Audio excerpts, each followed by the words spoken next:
फरमाया कि हर साल कादरिया मस्जिद में जुमा मस्जिद ट्रस्ट बोर्ड और कादरिया मिलाद कमेटी और ज़िम्मेदारों की जानिब से अज़ीमुश्शान पैमाने पर ये इजलास मुनक़्क़िद होता है जश्न मिलादुन्नबी और जश्न गौसुल वरा, और हम सब की जानिब से दोनों बारगाहों में ख़िराज अक़ीदत और मोहब्बत पेश किया जाता है।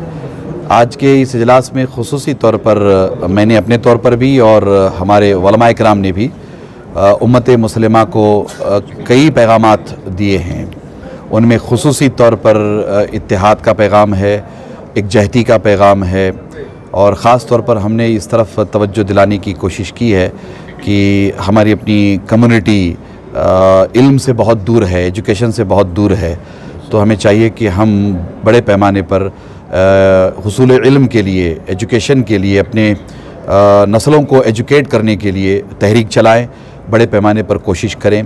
मैंने ये बताने की कोशिश की है मुट्ठी भर कौम यहूदी वो एजुकेशन की वजह से, टेक्नोलॉजी की वजह से, आईटी में बड़े पैमाने पर तरक्की की वजह से इस वक्त पूरी दुनिया को कंट्रोल किए हुए हैं, और हम इतनी बड़ी तादाद में हैं, 60 ममालिक हैं, पूरी दुनिया में करोड़ों मुसलमान रहते बसते हैं।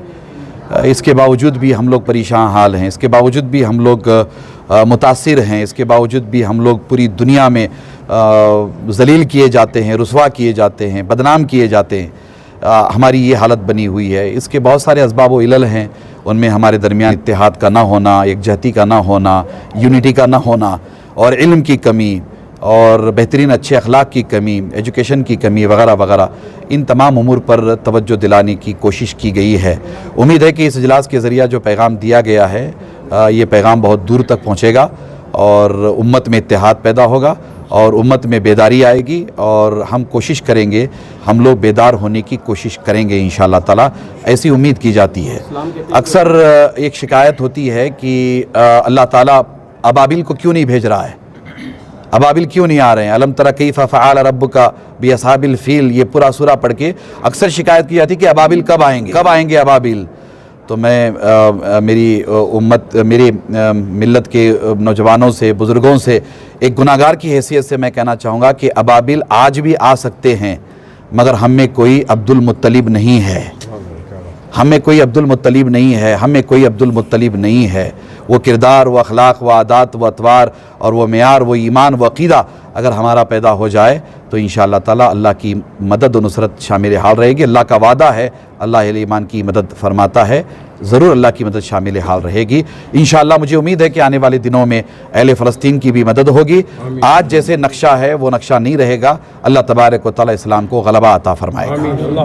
शायर हुसैन प्रोग्राम है, खानकाह मिज़ाज गौसे पाक, जिनके सदक़े में ओटोमन एम्पायर बनी, गौसे पाक के खलीफा इब्न अरबी रज़ी अल्लाह ताला अन्हु ने फाउंडेशन डाली थी। वो हुकूमत 700 साल रही।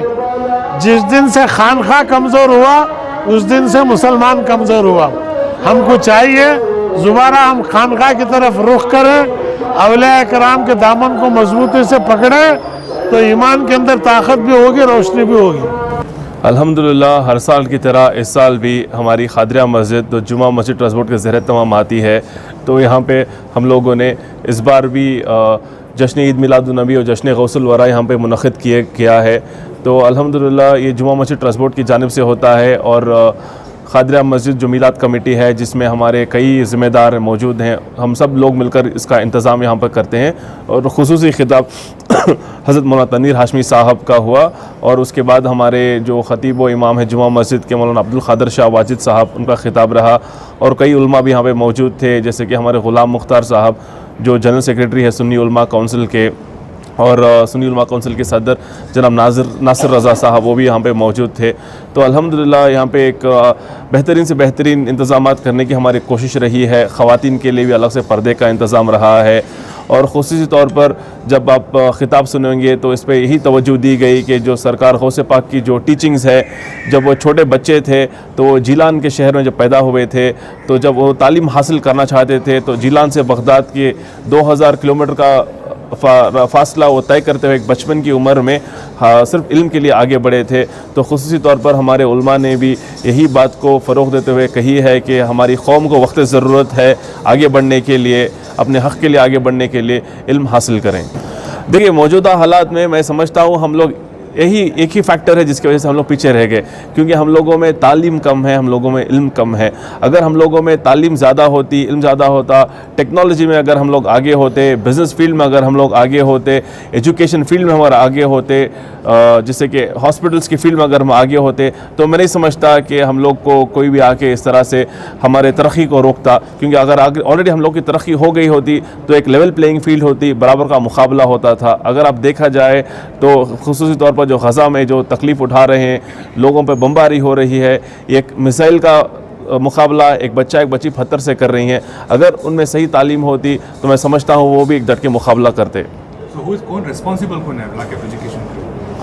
लैक ऑफ एजुकेशन की मैं समझता हूँ हम सब लोग इसके ज़िम्मेदार हैं, क्योंकि एज एन इंडिविजुअल हम लोग को पहले हमारे घर से कोशिश करनी चाहिए, फिर हमारे को देखना चाहिए कि हमारे एम्प्लॉयज़ हैं, चाहे घर में काम करने वाले हो, चाहे हमारे बिज़नेस फील्ड में काम करने वाले हों, अगर वो सेल्फ सफिशिएंट है। उसके बाद इर्द गिर्द हम लोग भी बहुत तरीके से, बहुत अलग अलग तरीके से मस्जिद के लेवल से भी कोशिश कर रहे हैं, बहुत सारे आइडियाज़ भी आए हुए हैं। इंशाल्लाह इसको भी हम लोग अमल में लाएंगे और कोशिश करेंगे कि असरी तालीम कम से कम या फ्री तरीके से लोगों को इम्पार्ट हो, पैदा की जाए। ये जो सवाल कर रहे हैं, मैं समझता हूँ आपके सवाल में ही इसका जवाब है, क्योंकि फ़िरक़ा परस्त ताकत अपने दम पे कभी रोज़ वोट मांग कर नहीं है, हमेशा वो डिवाइड कर फ़िरक़े में लोगों को बांट कर, ख़ुशी तौर पर जो मुसलमानों की कौम को फ़िरक़े में बांट कर, डिवाइड कर ही कामयाब होती आ रही है।